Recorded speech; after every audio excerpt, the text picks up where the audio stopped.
Good morning. We're going to keep reading Harry Potter, The Chamber of Secrets. We just left off where Ron is telling Harry that he can speak Parseltongue. What's bad, said Harry, starting to feel quite angry.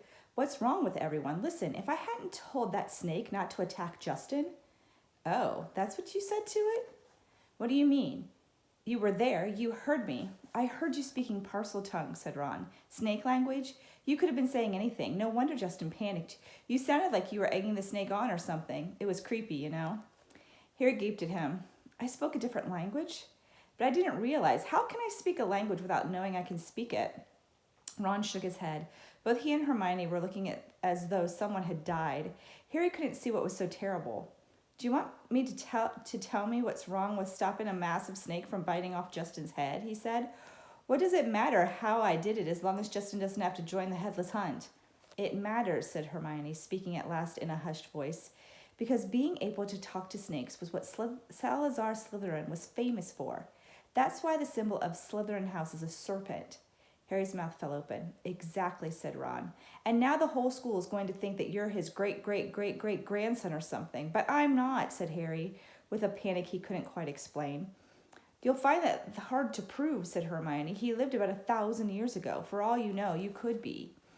Harry laid awake for hours that night. Through a gap in the curtain around his four-poster bed, he could watch snow starting to drift past the tower window and wondered, could he be a descendant of Salazar Slytherin? He didn't know anything about his father's family, after all. The Dursleys had always forbidden questions about his wizarding relatives. Quietly, Harry tried to say something in Parseltongue. The words wouldn't come. It seemed he had to be face to face with a snake to do it. But I'm in Gryffindor, Harry thought. The Sorting Hat wouldn't have put me in here if I had Slytherin blood. Ah, said a nasty little voice in his brain. But the Sorting Hat wanted to put you in Slytherin, don't you remember? Harry turned over. He'd see Justin the next day in herbology, and he'd explain that he'd been calling the snake off, not egging it on, which he thought angrily pummeling his pillow any fool should have realized. By next morning, however, the snow had begun in the night and turned into a blizzard so thick that the last herbology lessons of the term was canceled. Professor Sprout wanted to fit socks and scarves on the mandrakes, a tricky operation she would entrust to no one else, now that it was so important for the mandrakes to grow quickly and revive Miss Norris and Colin Creevey. Harry fretted about this next to the fire in the Gryffindor common room, while Ron and Hermione used their time off to play a game of wizard chess. For heaven's sakes, Harry, said Hermione, exasperated as one of Ron's bishops wrestled her knight off his horse and dragged him off the board. Go and find Justin if it's so important to you. So Harry got up and left through the portrait hole, wondering where Justin might be. The castle was darker than it usually was in the daytime because of the thick swirling gray snow at every window. Shivering, Harry walked past classrooms where lessons were taking place, catching snatches of what happened within. Professor McGonagall was shouting at someone who, by the sound of it, had turned his friend into a badger. Resisting the urge to take a look, where Harry walked on, by thinking that Justin might be using his free time to catch up on some work, and deciding to check the library first. A group of Hufflepuffs, who should have been in herbology, were indeed sitting in the back of the library, but they didn't seem to be working. Between the long lines of high bookshelves, Harry could see that their heads were close together, and they were having what looked like an absorbing conversation. He couldn't see whether Justin was among them. He was walking toward them when something of what they were saying met his ears, and he paused to listen, hidden in the invisibility section. So anyway, a stout boy was saying, I told Justin to hide up in the dormitory. I mean to say, if Potter's marked him down as his next victim, it's best if he keeps a low profile for a while. Of course, Justin's been waiting for something like this to happen ever since he let it slip to Potter that he was Muggle-born. Justin actually told him he'd been down to Eton. That's not the kind of thing you bandy about with Slytherin heirs on the loose, is it?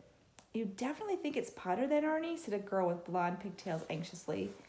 Hannah, said the stout voice solemnly, he's a Parselmouth. Everyone knows that that's the mask of a dark wizard.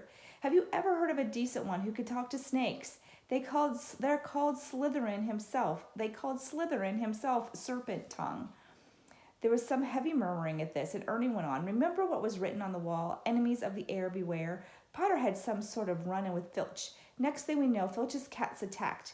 The first year, Creevey was annoying Potter at the Quidditch match, taking pictures of him while he was laying in the mud. Next thing we know, Creevey's been attacked.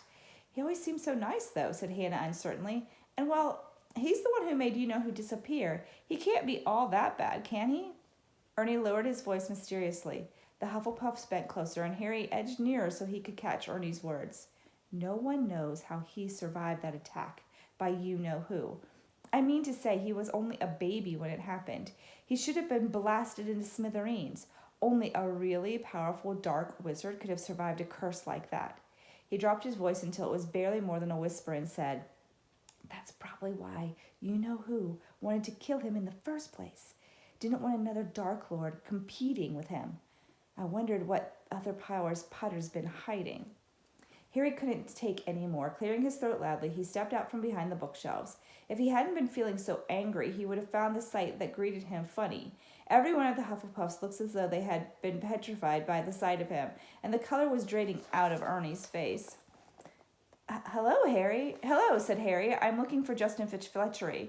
The Hufflepuffs' worst fears had clearly been confirmed. They all looked fearfully at Ernie. What do you want with him? Said Ernie in a quavering voice. I wanted to tell him what really happened with the snake at the dueling club, said Harry. Ernie bit his white lips and then, taking a deep breath, said, We were all there. We saw what happened.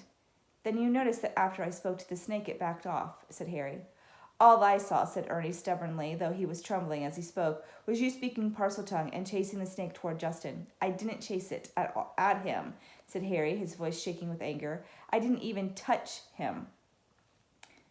It was a very near miss, said Ernie, and in case you're getting any ideas, he added hastily, I might tell you that I can trace my family back through 9 generations of witches and warlocks, and my blood's as pure as anyone's, so I don't care what sort of blood you've got, said Harry fiercely. Why would I want to attack Muggleborns? I've heard you hated those Muggles you lived with, said Ernie swiftly. It's not possible to live with the Dursleys and not hate them, said Harry. I'd like to see you try it. He turned on his heels and stormed out of the library, earning himself a reproving glance from Madame Pince, who was polishing the gilded cover of her large spellbook. Harry blundered up the corridor, barely noticing where he was going. He was in such a fury. The result was that he walked into something very large and solid, which knocked him backward onto the floor. Oh, hello, Hagrid, said Harry, looking up. Hagrid's face was entirely hidden by a woolly, snow-colored balaclava, but he couldn't possibly be anyone else. As he filled most of the corridor in his moleskin overcoat. A dead rooster was hanging from one of his massive gloved hands. All right, Harry, he said, pulling up the balaclava so he could speak. Why aren't you in class? Canceled, said Harry, getting up. What are you doing in here? Harry held up the limp rooster. Second one killed this term, he explained. It's either foxes or a blood-sucking bugbear, and I need the headmaster's permission to put a charm around the hen coop. He peered more closely at Harry from under his thick, snow-flecked eyebrows. You sure you're all right? You're looking a little hot and bothered. Harry couldn't bring himself to repeat what Ernie and the rest of the Hufflepuffs had been saying about him. That's nothing, he said. I'd better get going, Hagrid. It's Transfigurations next, and I've got to pick up my books. He walked off, and his mind still full of what Ernie had said about him. Justin's been waiting for something like this to happen ever since he let it slip to Potter that he was a Muggle-born. Harry stomped up the stairs and turned around another corridor, which was particularly dark. The torches had been extinguished by a strong, icy draft that was blowing through a loose window pane. He was halfway down the passage when he tripped headlong over something lying on the floor. He turned to squint at what had fallen over and felt as though his stomach had dissolved. Justin Finch-Fletchery was laying on the floor, rigid and cold, and looking of shock frozen on his face, his eyes staring blankly at the ceiling, and that wasn't all.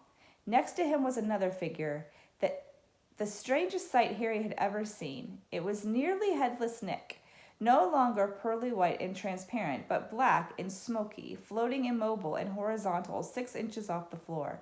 His head was half off, and his face wore an expression of shock, identical to Justin's.